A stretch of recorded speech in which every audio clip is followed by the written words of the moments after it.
नमस्कार बच्चों, आपको पता है हमारा 13 चैप्टर चल रहा था, ज्योग्राफी का था, 12th क्लास का था, जिसमें पार्ट 2 को लेकर हम उपस्थित हुए हैं। इसमें बेटा हमने एक क्वेश्चन मार्क छोड़ा था, क्योंकि हर वीडियो में एक क्वेश्चन मार्क छोड़ते हैं हम, जिससे हमें वीडियो आने वाली वीडियो में हम वो चीजें बता सके। हमने क्वेश्चन छोड़ा था जनसंख्या वृद्धि के प्रभाव, या हम इन्हें कह सकते हैं कारण कि वृद्धि क्यों हो रही है भारत में जनसंख्या की। तो बेटा एक तो हम बात कर लेते हैं कि जनसंख्या वृद्धि की जो सबसे बड़ी बात कहें तो वो कह सकते हैं हम निम्न साक्षरता दर है। क्योंकि ध्यान रखना, भारत की कह सकते हैं 100 में से, है ना, और आपकी मात्र 27% जनसंख्या क्या नहीं है, साक्षर नहीं है। तो ये भी एक बहुत बड़ा प्रभाव माना जा सकता है वृद्धि का। दूसरी बात कर लेते हैं हम परंपरावादी सोच, क्योंकि आपको पता है कि जो भारत की सोच है वो ये है कि बेटे का बेटा ही होना चाहिए, पुत्री नहीं होनी चाहिए। ये परंपरावादी सोच है ना। वो धार्मिक कह सकते हैं धार्मिक भावनाओं से जुड़ी हुई है। धर्म के अनुसार उनका एक बेटा तो होना अनिवार्य ही है, ये बताया जाता है। बात कर लेते हैं यहाँ पर बेटा जनसंख्या वृद्धि का ये भी प्रभाव पड़ता है कि यहाँ की संयुक्त परिवार प्रथा है, कि जैसे चाची चाचा बुआ वगैरह सब मिलकर रहना, है ना। क्योंकि पहले कहते थे कि सारे संयुक्त रहेंगे तो कोई हानि नहीं होगी, अगर अलग अलग रहेंगे तो देखो कोई बीमार पड़ जाता है तो उसकी देखभाल कौन करेगा। तो इस तरीके की बहुत सारी सोचें यहाँ पे केंद्रित होती है। इसीलिए ये भी एक वृद्धि की, जनसंख्या वृद्धि की सबसे बड़ी कह सकते हैं कारण बताया जा सकता है संयुक्त परिवार की प्रथा को। बात कर लेते हैं कि पुत्र जन्म को प्राथमिकता है। देखो ये है, मैंने बताया था परंपरावादी सोच है ना। परंपरावादी सोच ये है कि हमने जो काम किया वही हमारा बेटा करेगा, तथा कह सकते हैं हम पुत्र को अनिवार्य दिया जाता था।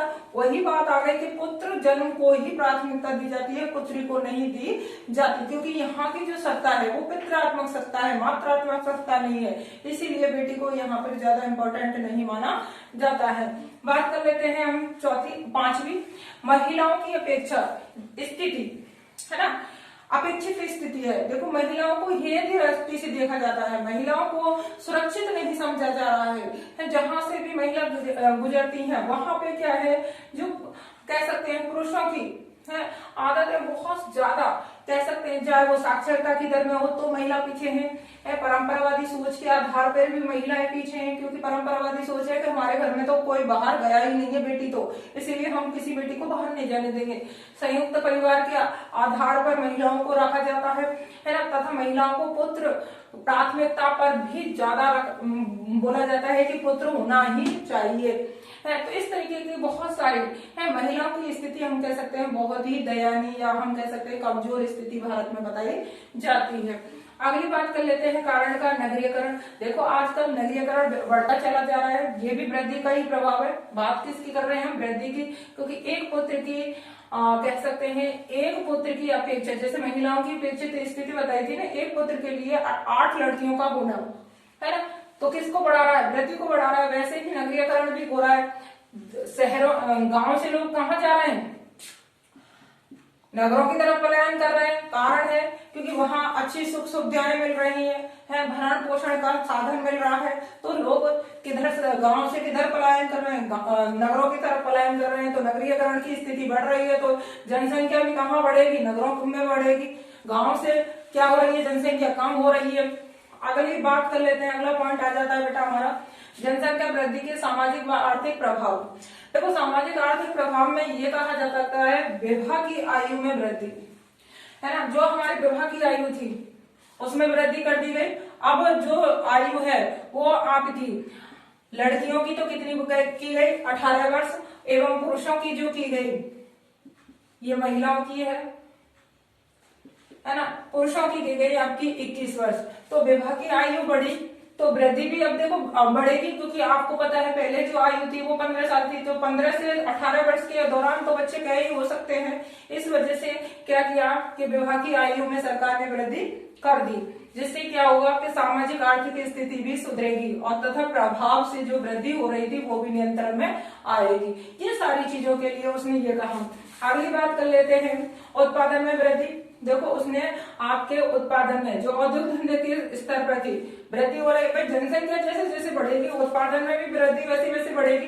भाई किसी टाइम पर साइकिल थी, लेकिन आज आप देख सकते हो उनकी साइकिलों की जगह किसने ले ली, 4 व्हीलरों ने ले ली, तो उत्पादन में वृद्धि हुई मेरा।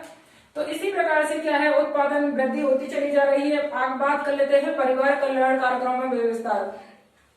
भाई इसी तरह जनसंख्या जब वृद्धि करती रही तो कुछ ना कुछ तो सरकार को सोचना ही पड़ेगा, और सामाजिक आर्थिक प्रभाव जो पड़ रहे हैं वो क्या है, परिवार कल्याण कार्यक्रमों में विस्तार भी किया जा रहा है। अब लोगों की सोच को ये बताया जा रहा है भाई वृद्धि को नियंत्रित करो है, और उसे आप हम दो और हमारे दो में परिवर्तित करो। इस प्रकार के क्या है कार्यक्रमों को अपनाया जा रहा है और इनका लगातार विस्तार होता चला जा रहा है। शिक्षा का प्रसार काफी बढ़ चढ़कर जनसंख्या वृद्धि है जो समाज पर आर्थिक प्रभाव डाल रही है, उसके लिए शिक्षा का प्रसार जोर शोर से किया जा रहा है।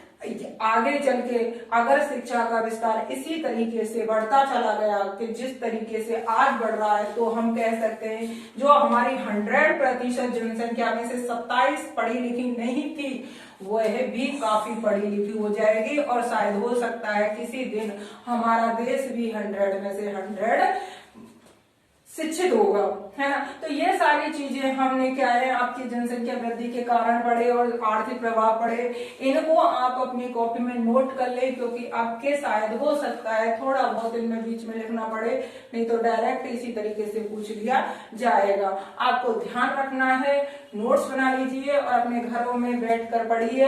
अगली वीडियो हम इससे लाएंगे, इसके जो चैप्टर के 13 चैप्टर के क्वेश्चन आंसर होंगे उन क्वेश्चन आंसरों को डालेंगे जिससे आप घर बैठकर उनकी स्टडी करें, है ना। धन्यवाद।